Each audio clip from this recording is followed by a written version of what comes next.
We're on. Hello, everybody. Welcome to the Urban Design Challenge 2020 Expert Talks.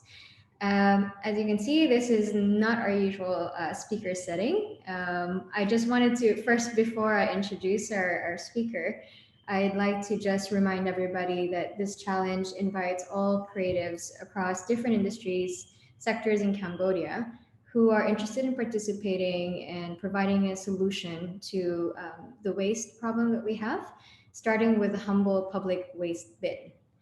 Um, and today, our speaker, Mr. Luong, he is the head of solutions mapping in the accelerator UNDP Accelerator Lab office in Vietnam. Um, Hi, thank you for being here with us today. I understand that you're obviously extremely busy, and you are at a team retreat. Could you tell us a little bit about yourself first, and then maybe you could show us where you are, and the rest of the participants can see sort of what you're up to today. Hi, everyone. Thank you for having me on the call. It's my pleasure. Again, my name is Luong. I'm the head of solution mapping of the Circular Lab Vietnam, currently in charge of the work stream around circular economy and waste. It's a bit of a funny situation I'm in. I committed to this call beforehand, and then Thank you. agree also on a trekking walk with my colleagues. So just been walking about almost 3 kilometers of mountain. Currently on Yên Tu mountain, which is a very sacred mountain, and there's a pagoda on top. So we are on top of the staff retreat. You can see my colleagues over there. Very foggy at the moment, so you can hardly see anything. But I assure you, it's quite high. Before my at UNDP, I was working on a project under the Ministry of Science and Technology on innovation and startup with the Finnish government, and I have a background in sustainable, a master in sustainable development in Sweden, and a bachelor in business administration from Finland. So that's a bit about me. Thank you. Okay, great. Well, could you tell us a little bit about why did you launch this particular project? This is the inspiration for the Urban Design Challenge. Could you tell us a little bit more about what triggered that interest in you, or why did you decide to go on and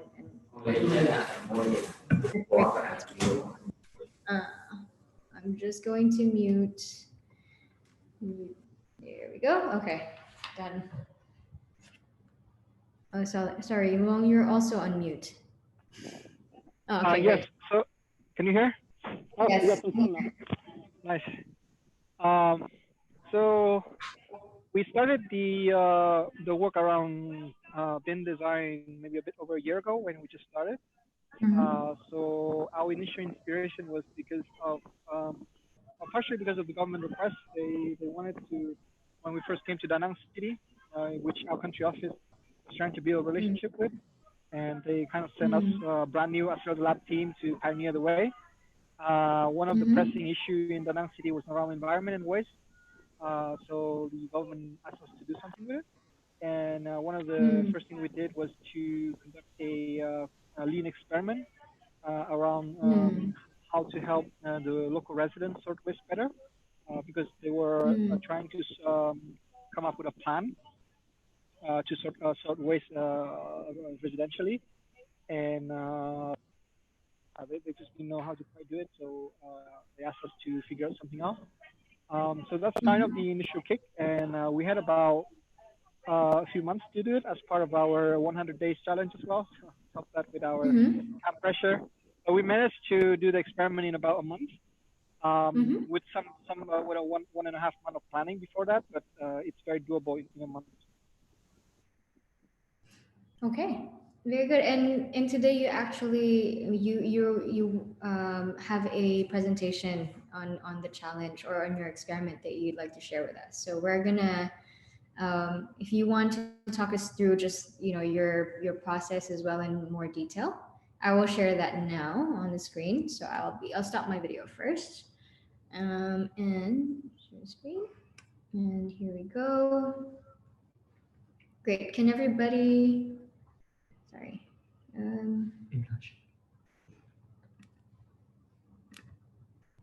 Sorry, technical difficulties. Oh, we're good. Okay, great. Can you see that clearly, Luong?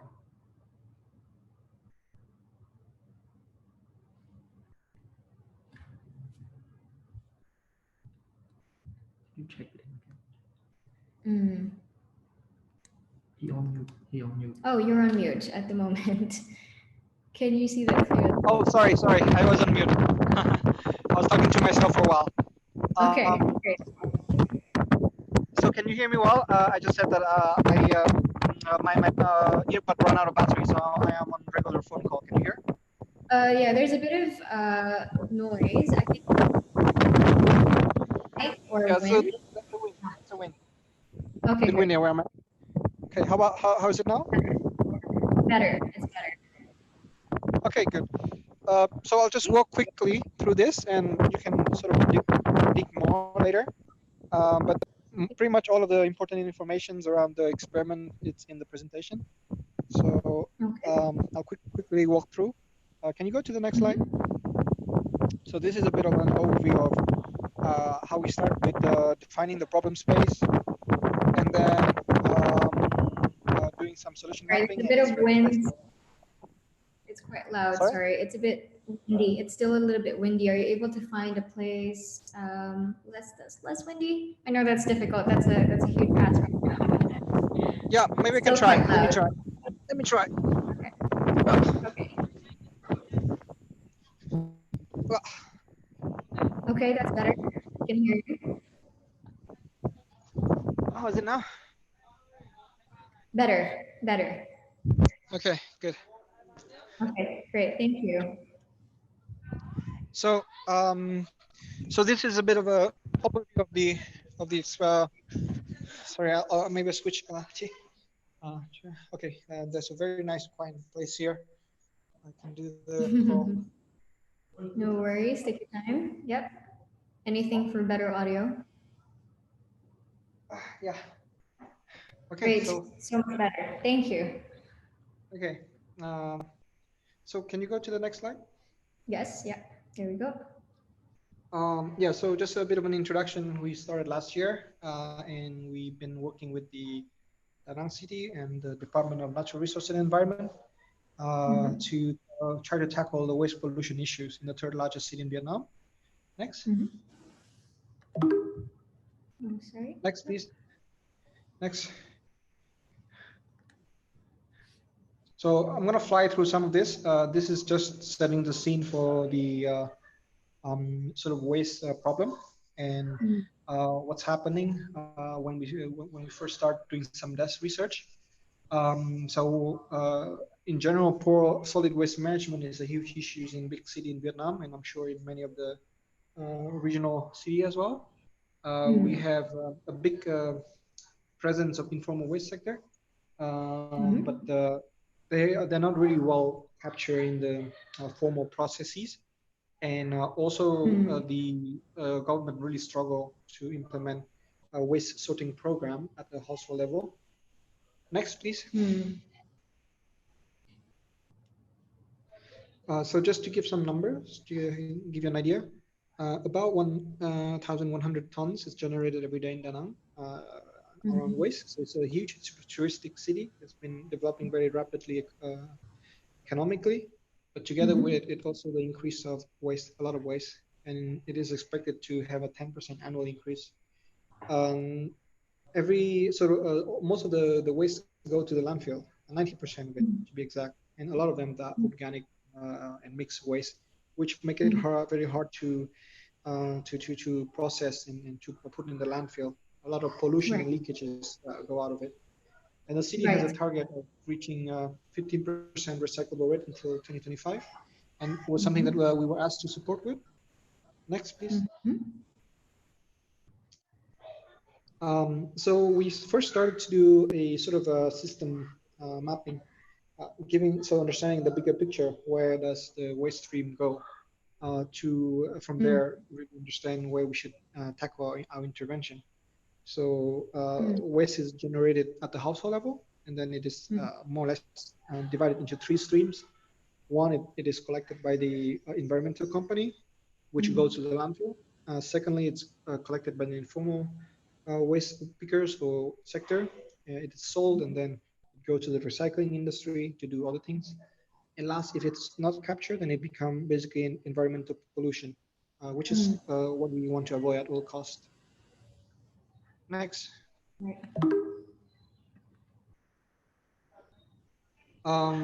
Yeah, so this is a big slide, but just saying that waste is actually a very, very complex approach. Problem, and it comes from a huge amount of root cause from cultural, economic, and technical. So it is not just like a technical problem. Yes. I still need to take a call. Yeah. Oh, really? Okay. Sure. Okay. So sorry, I need to walk again. Okay. But, we'll try to finish. Okay. Sure. Anyway, can you do it next? Yes. Oops. There we go. Yep. Next. So we did basically a mapping of each bottleneck of the issue. So we started from the household level. Can you just go next? So we just see. But basically, this is what we did as a part of our initial solution mapping. We go on the field, talk to people, try to understand what's the people and the problem and the solution at each stage. So you can read the slide more later. Due to the time, I'll go fast. Just keep going. So this is where we start to. One slide before. That's the important slide. One slide before. So this is when we start to hone in on an experiment, and we design the experiment on the hypothesis. So we have a learning goal. So how to develop a suitable waste sorting model at the household level. And then we divide a hypothesis, because one of the assumption that we keep here in the government is that they thought simply, okay, we just need to tell people to sort waste, and they will do it. That's it. No issue, no complex issues, right? So it wasn't quite like that. We basically had to devise an experiment to prove it. That is not so simple.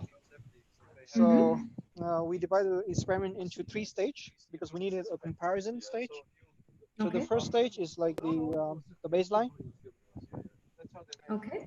And then the two other stages, we start to introduce additional elements to compare against the baseline. So the second stage is around communication and awareness raising. Okay. The third stage is around the bin design, which is what you're interested in. Yes. So this is something we sort of came gradually to the conclusion. So first, we just put a basic bin, thinking that it should be enough.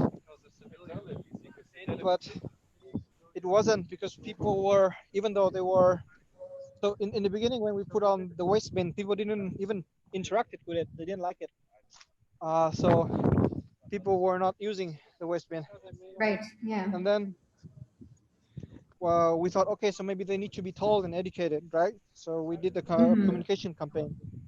So they were more made aware, and they did sort waste more. But the thing was, they put the wrong kind of waste in the recycling bin, just like the organic and all the random waste. So it was very unusable. So as a result, we thought, okay, maybe it's because of the bin itself. It was too easy when we talked to the people. Why? So they said that because they like the closed bin. The closed bin was dirty to interact with. So they basically they didn't open the bin. So they just either throw stuff outside or not at all. So then we designed a sort of like a cage bin based on based on like existing current design. And yes, yeah, sorry, doing a bit of everything at once. Yeah, so I'm being trying to scale down the mountain at the same time. Sorry. I feel like we get to travel with you. This is actually pretty exciting for us. Yeah. So maybe just to give you a bit of a view. Yes, please. Oh, Yeah. can you see?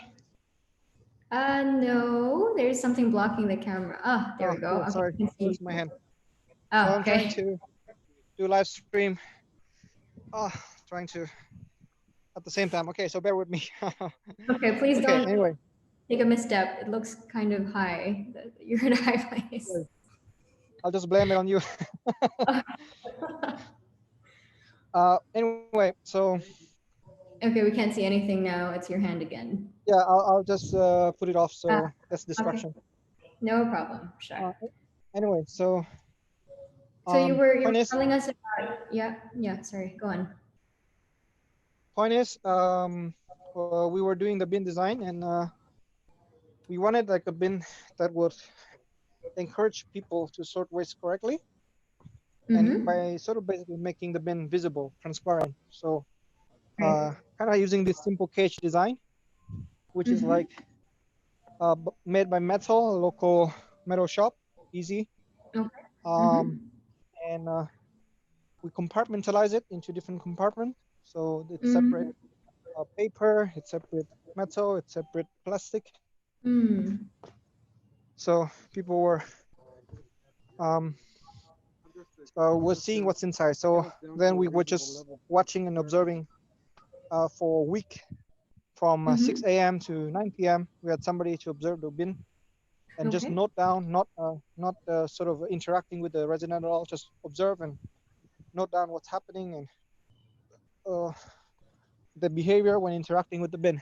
And we found that, and sorry, I need to know that we did this in all three stage. We had this observation, which is the key sort of foundation of design thinking, is we need to observe people in their interaction. Right, because so yeah, that was going to be one of the questions actually for you, is that, which, obviously all of these steps are very essential to your output, but if there's anything that you really cannot skip, right, what would this step be? What is the most essential and informative step of this process, would you say, is the most, it's most valuable and informative to the final output that you cannot omit in the process? Yeah. So maybe I would say definitely the observation and interview part. Okay. So that's kind of when you actually test your assumptions with data.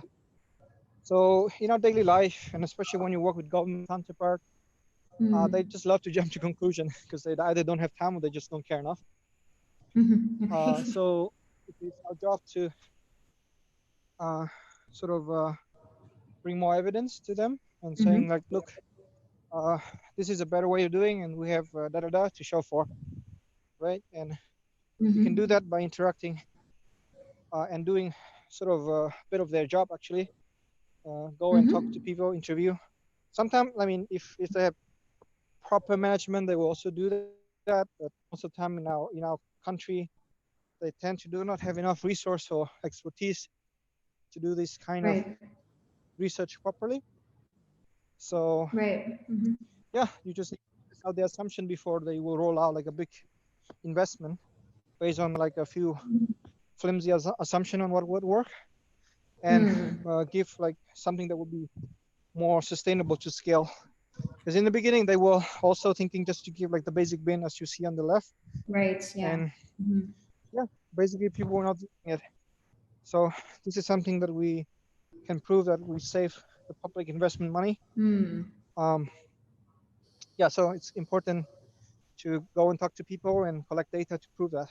Right, and in a sense, this extends the timeline. This is not, I guess, the quickest way to have a final output, right? But it is one that will, it's a step closer to ensuring that what you actually have will be used, and not just by people, I guess, who who are throwing their waste in, but also people that are collecting. So, and actually, I would love to ask, and I would love to know in terms of your study as well. Did you what kind of insights did you then get from the waste collection sector? So, like from this bin design that you came up with, what was the feedback from the waste collection side? Did it? So so basically, they really like this because it save it save a lot of their work from because they needed to sort this anyway. When we talk to the waste worker Right. in the sort of recycling center, so separating center, they Yes. would usually collect a lot of these waste that are unsorted, and then they bring back to their sort of a transfer station, and then they sort it by hand, right? So it's dirty work and it's time consuming. So when we Right. ask residents to do this, it saves work and energy for them, right? Save time when you do it at sorting. And then there's actually another actor at play. Is the informal waste workers, Yes. and they actually don't like this too much because they are used Oh. to run through the. They just run through the normal waste bin, which you can see Okay. to the right, and Yes. they yeah, multitasking, yeah. So they basically they so they before they could collect all the recyclable waste for free and they sell it. But now we are kind of putting all in this cage, and then it need a management structure around it, and they have to buy it now from the local residents. So they didn't like it as much. So I can actually go to more point on that later if you go to the next few slides. Okay, great. Um, One there more. are like concrete outcomes and stats and numbers you can see in the earlier slide to go back. But basically, just to say that we managed to fix a very specific problem, which is getting people to sort waste correctly, which is a very specific problem, and we managed to do that. But it doesn't mean that we fix everything, right? As an experiment, typically Yeah. you can at best hope to fix a few problems, but waste issues and many of complex issues are very difficult to fix because even if you fix problem, there are other problem behind it. So one of the issues is that Absolutely. our main sort of waste sorting facilities and processes are not properly separated. So even if you sort at the household level, everything goes into one big truck and go to the landfill anyway.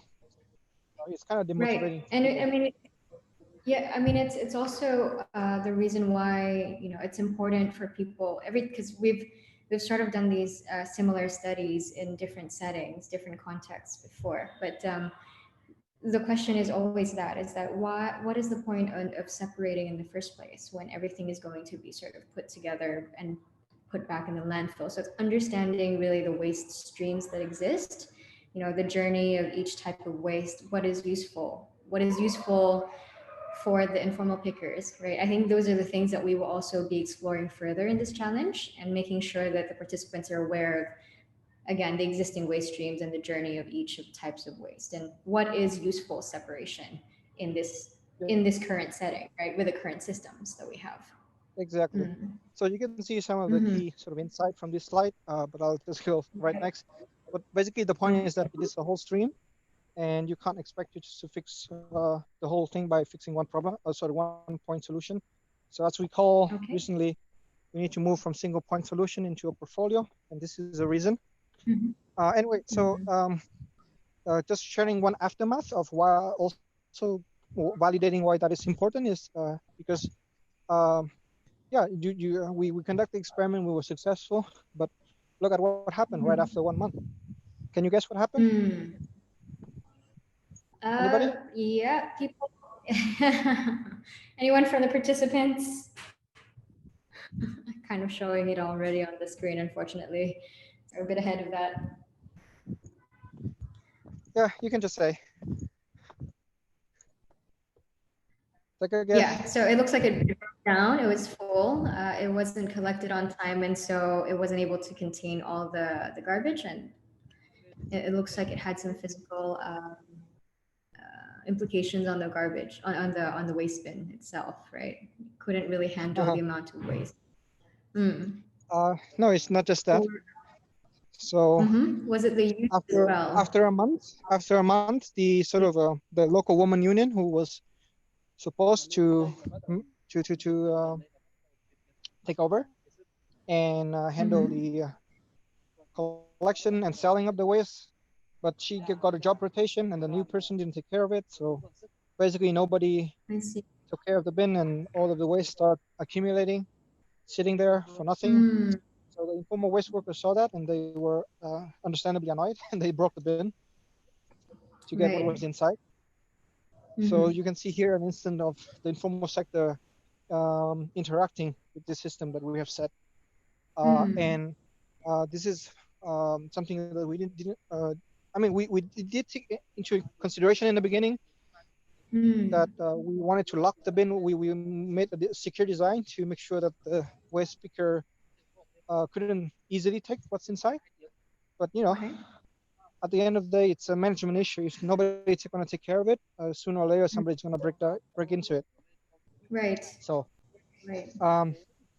yeah. Anyway, that's kind of what happened if you don't take into the consideration the whole point. So next point, next slide. So then we, instead of being annoyed and we are difficult with the waste informal waste sector, we wanted to take this opportunity to understand them better. So we conducted a fuller research to understand their life and their motivation. And I just came back from Da Nang 2 days ago, having a big workshop with the informal sector waste picker to present our findings to them and get their feedback, to get them to see the important role in this whole system of recycling. Many of them were not even aware that they are green warrior of our earth, and we have a general stigma around waste that is a dirty job, but they are so incredibly valuable in keeping our waste recycling and not into the landfill or the environment. So yeah, that was something very valuable we were able to bring back to the women union, and hopefully they will be able to take this forward as well. So yeah, basically that's kind of the overall presentation. Thank you for that. And there's more information here about informal waste pickers and the members. Okay, great. So we will, I'm gonna stop sharing the screen. There we go. And would it be, okay, we will settle this administrative. Just checking it. Okay, we'll because somebody asked if it's okay if we share your insights to them. So one of the participants, what's his name? Sorry, from Sophia, who's I believe very interested in participating in this challenge. He would like to be able to access some of this information, and I think we can just discuss this a little bit later. So I think some of this information may be accessible, but we'll get back to you on that later. In general, I would say absolutely, because these are public information. You can go to our blogs website. We even have a report on it, public available. So just Google informal waste UNDP Vietnam Assert Lab, something like that. You should be able to see a lot of our blogs and written material on it. Okay, good. Maybe last question. I know you have to go off now. Without, I guess, not in too much detail, if you had to, my question originally was, what would your ideal bin look like? But now I'm thinking maybe it makes more sense to ask if there is anything that you could have changed in terms of how you designed the bin.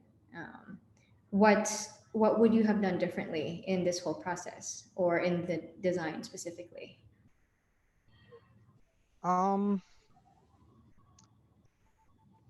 In terms of the bin design, I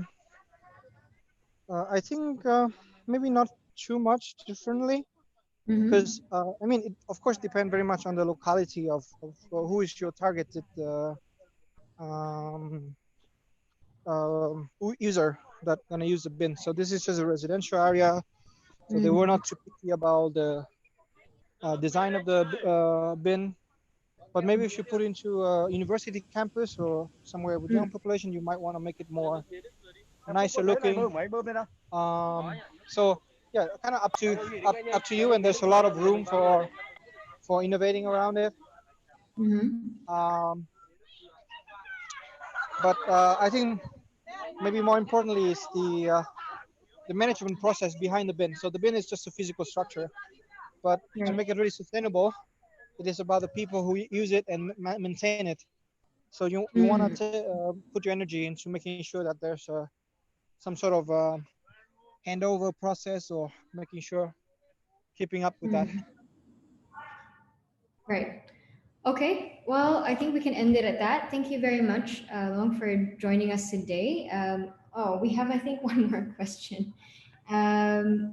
Okay, this one is a little bit outside of our scope for this challenge. The question was actually, what is the suitable waste incinerator for rural communities? So this again is a different question addressing something completely different, a different aspect of waste management. I think that we could discuss separately, unless you want to weigh in, Long. But I feel like this is a little bit out of today's scope and conversation. We can address that at a separate I think that's a separate conversation.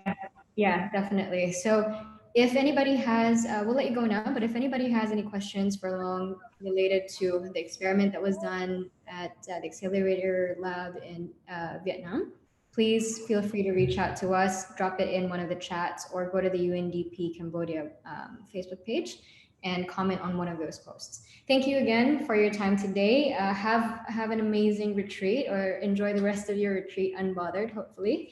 And thank you for all your insights. Really, really appreciate your time today. Happy to share. If you have any question, just wrote me a few lines, and happy to answer if I can. All right, have a great day, everyone. Amazing. Thank you very much. Goodbye. Bye.